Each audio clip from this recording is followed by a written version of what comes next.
सत्र की शुरुआत आज हम राजस्थान से करने जा रहे हैं। सीएम वसुंधरा राजे का ड्रीम प्रोजेक्ट है द्रव्यवती, जिस पर संकट मंडरा रहा है। दरअसल मौसम चुनावी हो चला है और इसीलिए राज्य सरकार जयपुर में रिवर फ्रंट की इस योजना का उद्घाटन आचार संहिता लागू होने से पहले करना चाहती है, लेकिन योजना पूरी होती फिलहाल तो दिख नहीं रही है।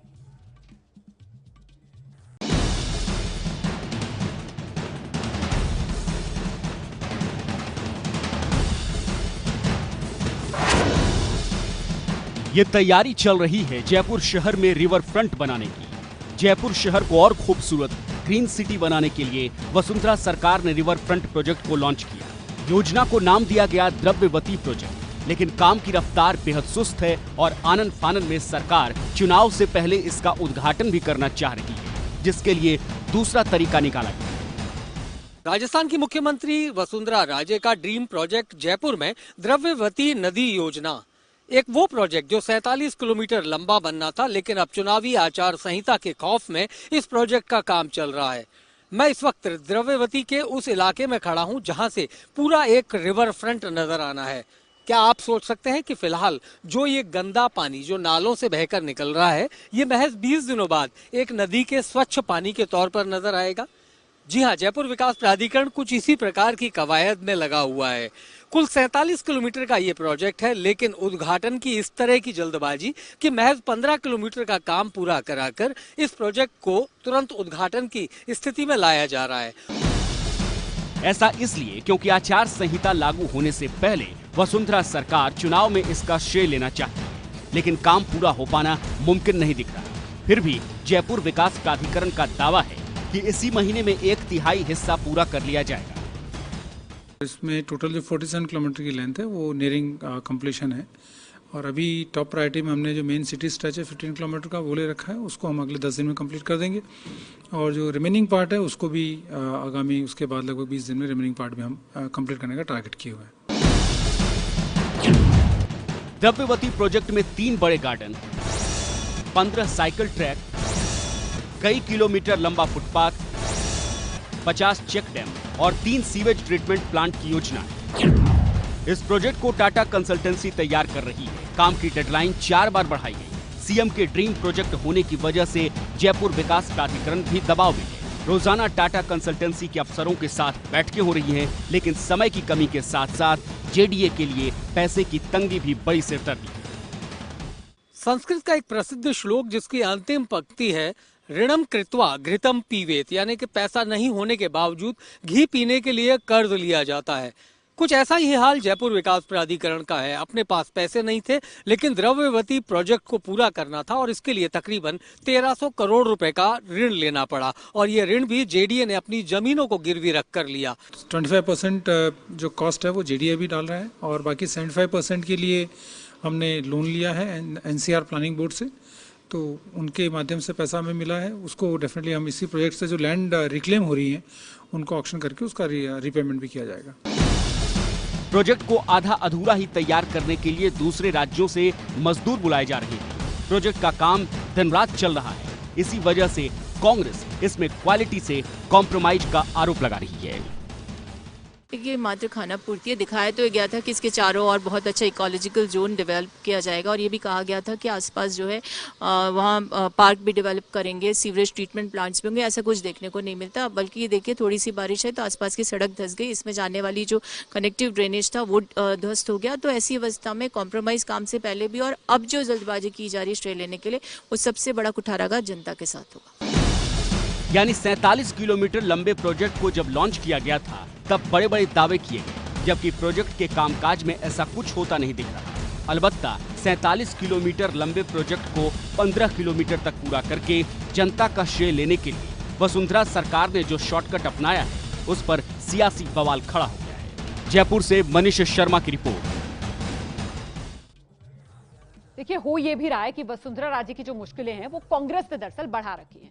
चाहे तो उनकी गौरव यात्रा को लेकर हो, कोर्ट में ले जाना हो उसको, या फिर उनके कामकाज पर सवाल खड़े करना हो। अब कांग्रेस किस तरीके से वसुंधरा को धूल चटाने की पूरी तैयारी कर रही है, इसी पर प्रदेश कांग्रेस अध्यक्ष सचिन पायलट से एक्सक्लूसिव बातचीत की एबीपी न्यूज संवाददाता मनीष शर्मा ने। इस वक्त हमारे साथ कांग्रेस के प्रदेश अध्यक्ष सचिन पायलट हैं। हम उनसे जानना चाहेंगे कि राजस्थान का जो संग्राम है, क्या कांग्रेस भी उस पर खास फोकस कर रही है। सचिन जी, आपसे जानना चाहूंगा, राजस्थान एक अहम प्रदेश है और यहाँ पर भी बीजेपी सरकार है। आपको लगता है 2019 के लोकसभा चुनावों के लिहाज से ये सेमीफाइनल है? कि हर चुनाव इम्पोर्टेंट होता है, लेकिन ये 4-5 स्टेट्स के जो चुनाव होंगे ये आने वाले देश की राजनीति का एक स्वरूप तय करेंगे। ये बात सही है कि इन तीनों स्टेट्स में बीजेपी की सरकार है, लेकिन जहाँ तक राजस्थान के परिप्रेक्ष्य में मैं बताना चाहता हूँ कि कांग्रेस पार्टी की चुनाव की तैयारियां, चुनाव लड़ने का स्ट्रैटेजी, योजना और जो हमारा जीतने का कमिटमेंट है वो 4 साल पुराना है। तो अब बीजेपी के नेता इन दिनों दिल्ली से जयपुर आ रहे हैं, भाषण दे रहे हैं, लेकिन जो लोग, जनता, मतदाता, गरीब, किसान, नौजवान, महिला, हर वर्ग के लोगों को हमने जो पकड़ के रखा है, उनकी जो एक्सपेक्टेशंस और हमसे उम्मीदें हैं उनको हमने संजोया है। तो मैं बड़ी विनम्रता से कहना चाहता हूं कि अब तक का जो माहौल निर्मित हुआ है वो ना सिर्फ भाजपा की नाकामियां और वसुंधरा जी की एक खराब सरकार चलाने की प्रवृत्ति से, लेकिन हम लोगों का जो एक पॉजिटिव एजेंडा है, एक सकारात्मक रुख के साथ हम लोगों ने जनता को अपने साथ रखा है। इसे लेकर जो आज फीडबैक हमें मिल रहा है कि बहुत अच्छे बहुमत से जनता का आशीर्वाद कांग्रेस पार्टी को प्राप्त होगा। सचिन जी, बीजेपी को एक भय है, एक जो ट्रेंड चला आ रहा है राजस्थान में, बीजेपी को एक भय नहीं है, बीजेपी को बहुत सारे भय हैं और उसमें सबसे ज्यादा कांग्रेस से भय है उनको। उसके अलावा एक दूसरा डर जिसको कहा जाए अघोषित डर है कि बार बार मुख्यमंत्री भी अपनी सभाओं में कहती हैं कि अब की बार आप मध्य प्रदेश और गुजरात की तरह हमको मौका दीजिए। यानी एक साइकोलॉजिकल इम्पैक्ट ये है कि अगर एक बार बीजेपी रही है, एक बार कांग्रेस, तो चूंकि इस बार कांग्रेस की बारी आती दिख रही है, तो आप भी मानते हैं ये एक ट्रेंड, साइकोलॉजिकल इम्पैक्ट तो कहीं ना कहीं छोड़? नहीं, देखिए, वसुंधरा जी ने जो पिछले 4.25 साल तक एक दूरी बना के रखी जनता से, पब्लिक से बिल्कुल दूर रही, मिलने से मना कर दिया लोगों से, आज वो पब्लिक के बीच जा रही हैं तो पब्लिक मना कर रही है कि हमें आपसे मिलना नहीं है। तो बहुत देर हो चुकी है और अब यात्राएं निकालना, घोषणाएं करना, क्योंकि अब 2 महीने में चुनाव है, अब बड़ी बड़ी घोषणा करना, मैंने अनाउंसमेंट्स करना, बजट कहाँ है, कब क्रियान्वयन होगा, सब लोग समझते हैं, पब्लिक बहुत समझदार हो चुकी है। तो ये कहना कि यहाँ ट्रेंड बदलेगा, अगर अच्छा काम किया होता उन्होंने तो मुझे लगता है कि जनता सोच सकती थी। लेकिन आप समझिए कि वसुंधरा जी के मुख्यमंत्री बनने के बाद वो चाहती तो राजस्थान का चेहरा बदल सकती थी। एक बहुत सुनहरा मौका उनको मिला था। ना सिर्फ उन्होंने मौका खोया है, लेकिन पब्लिक के मैंडेट का उन्होंने अपमान भी किया है। इसलिए उसका तो उनको पश्चाताप पब्लिक करवाएगी। वसुंधरा जी ने फरमान जारी किया कि उनकी मीटिंग में कोई काला कपड़ा पहन के नहीं आएगा। तो उनकी मीटिंग में कोई काले मोजे हो, काला दुपट्टा हो, काला बनियान हो, कमीज हो, सब उतरवा लेते हैं पुलिस वाले। तो मैंने पब्लिक से अनाउंस किया मीटिंग में, मैंने कहा भाई हमारी मीटिंग में आप कोई भी रंग पहन सकते हैं, काला, पीला, नीला, हमें डर नहीं है लोगों के विरोध का, क्योंकि जनता हमारे साथ है। साल 2009 में कांग्रेस सरकार थी, 21 सीटें राजस्थान से लोकसभा की कांग्रेस को मिली। ठीक वही 2013 के 14 के जो चुनाव थे, वहां 25 सीटें बीजेपी को मिली, क्योंकि 165 सीटें। आप मानते हैं ये भी कहीं ना कहीं डर है बीजेपी को, और शायद इसीलिए केंद्रीय नेताओं का पूरा फोकस राजस्थान? बिल्कुल, क्योंकि राजस्थान की जो 25 सीटें हैं वो बिल्कुल सही आप कह रहे हैं, क्योंकि लोकसभा के चुनाव तुरंत बाद में होते हैं। तो जो सरकार बनाता है, जिसको बहुमत मिलता है, स्वाभाविक रूप से उसका मेजॉरिटी लोकसभा में आती है। और इस बार तो जो 25 सीटें हैं, अगर सरकार जब हम बनाएंगे अच्छे बहुमत से, उसके बाद इक्का दुक्का कोई सीट बीजेपी की आ जाए तो बहुत बड़ी गनीमत है। अमित शाह यहाँ जयपुर आए, उन्होंने किन शब्दों का चयन किया, किस तरीके की भाषा बोली, मैं उस पर नहीं जाता, लेकिन उन्होंने 1-2 बात ऐसी कही जो सीधे कांग्रेस पर अटैक था। कहा कि लोकतंत्र पार्टी में नहीं है। आप इसका किस रूप में लेते हैं जो उनका ये आरोप है? तो बीजेपी के नेताओं से आप पूछिए बंद कमरे में, वो बताएंगे कि वहाँ पे कितना बड़ा लोकतंत्र है। आप पूछिए अडवाणी जी से, यशवंत सिन्हा जी से, शत्रुघ्न सिन्हा जी से, मुरली मनोहर जोशी जी से कि कितनी लोकतांत्रिक बीजेपी बन चुकी है।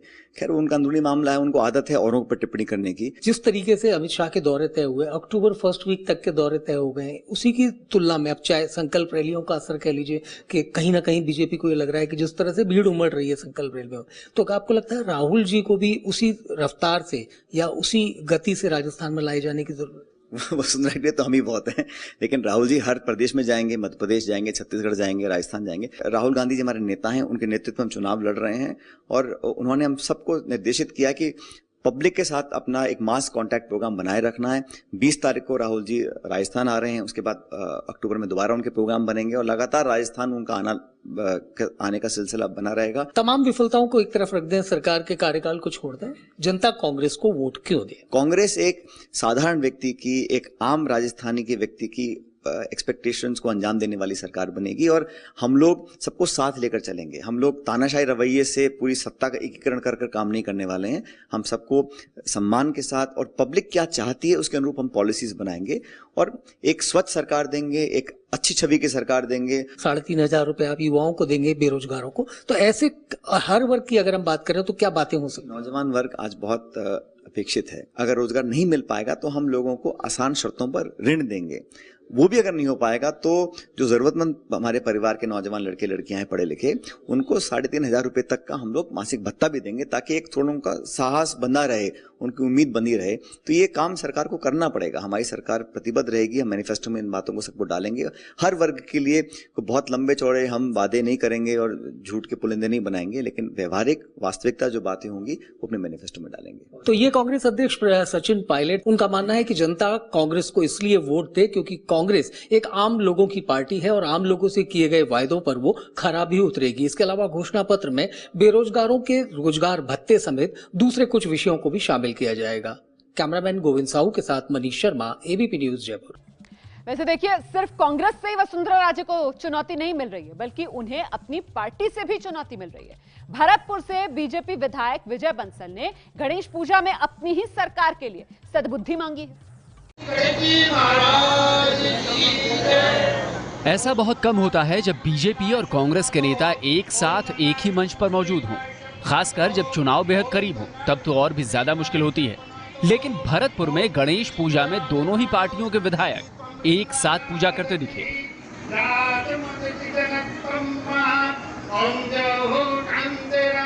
बात सिर्फ यहीं खत्म नहीं होती। बीजेपी और कांग्रेस के इन दोनों नेताओं ने पूजा तो साथ साथ की, लेकिन बीजेपी विधायक विजय बंसल यहाँ कुछ ऐसा बोल गए जो शायद ही सीएम वसुंधरा राजे सिंधिया को अच्छा लगे। विजय बंसल अपनी ही सरकार के लिए गणपति से सद्बुद्धि मांग बैठे। गणपति बाबा से यही मांगते हैं कि हिंदुस्तान की जनता सुख समृद्धि की ओर रहे, सरकार सद्बुद्धि से काम करे, गरीबों का ध्यान रखे, किसानों का ध्यान रखे। जाहिर है, जब बीजेपी के नेता ही अपनी सरकार के लिए सद्बुद्धि मांग रहे हैं तो कांग्रेस नेता क्या कहेंगे? कुम्हेरडीग से कांग्रेस विधायक विश्वेंद्र सिंह ने फौरन किसानों को मुआवजे का मुद्दा छेड़ दिया। इस वक्त अतिवृष्टि हुई, जो बारिश हुई है, उसकी वजह से जो किसान की फसलों को नुकसान हुआ है, उसके लिए कुछ ना कुछ मुआवजा दिया जाए और किसानों के लिए राहत मिले। जाहिर है, चुनावी माहौल में नेताओं को बहुत संभल कर बोलना चाहिए, क्योंकि उसका असर चुनाव नतीजों पर दिख सकता है।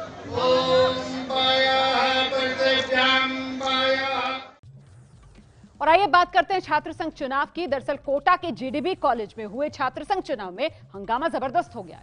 गड़बड़ी का आरोप लगाते हुए छात्रों ने कॉलेज गेट पर ऐसा ड्रामा किया कि पुलिस से भी झड़प हो गई, यहां तक कि लड़कियों में मारपीट तक हो गई। कोटा में जीडीबी कॉलेज के बाहर धरने पर बैठे छात्र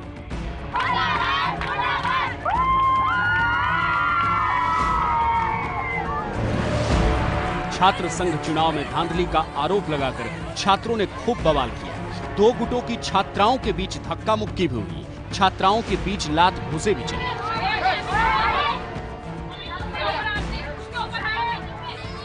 प्रशासन और सरकार से नाराज छात्र पुलिस से भी भिड़ गए।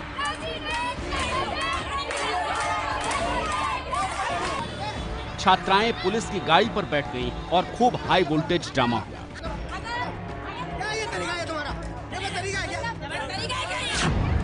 पुलिस ने विरोध कर रहे छात्रों को कॉलेज से दूर खदेड़ने की कोशिश की। 1 घंटे तक चले हाई वोल्टेज ड्रामे के बाद आखिरकार पुलिस ने कुछ छात्रों को हिरासत में लेना शुरू किया, तब जाकर मामला शांत हुआ।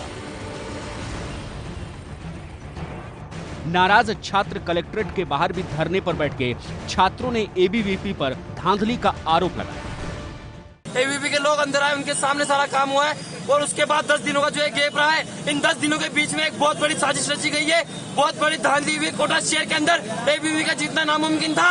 हम निर्दलीय प्रत्याशी में 5 साल से मेहनत कर रहे और 5 दिन पहले आया हुआ पुराना लड़का 516 मतों से भारी मतों से विजय कैसे हो सकता है? सर, प्रशासन मिला हुआ है पूरा का पूरा। हम 3 साल से संघर्ष कर रहे थे कॉलेज में। 15 दिन पहले एक लड़की आई है केवल एबीवीपी का नाम लेके, बिल्ला जी की कैंडिडेट बन के आई है, उसको लड़की को जिता लिया गया है। सर, पूरे का पूरा धांधली हुई है। सर, कॉलेज के चुनाव में धांधली का आरोप लगा रहे छात्रों ने न सिर्फ पुलिस प्रशासन बल्कि सीधे वसुंधरा सरकार पर भी आरोप लगा दिया। एक निर्दलीय प्रत्याशी ने सीएम की गौरव यात्रा का विरोध करने की चेतावनी भी दे दी। जो ये सरकार ने जितना ये एबीवीपी ने जिस प्रकार से दबाव में लेके प्रशासन को, कॉलेज प्रशासन को और सब मीडिया बंधु सभी को प्रेशर में लेके और जो दान लिखी गई है, मैं इसको बिल्कुल बर्दाश्त नहीं करूंगा और वसुंधरा राजे की गौरव यात्रा का भरपूर विरोध करेंगे। दरअसल हारे हुए चारों प्रत्याशी अपनी हार को कबूल करने को तैयार नहीं और अब दोबारा चुनाव कराए जाने की मांग पर अड़े हैं। ये है एबीपी न्यूज, आपको रखे आगे।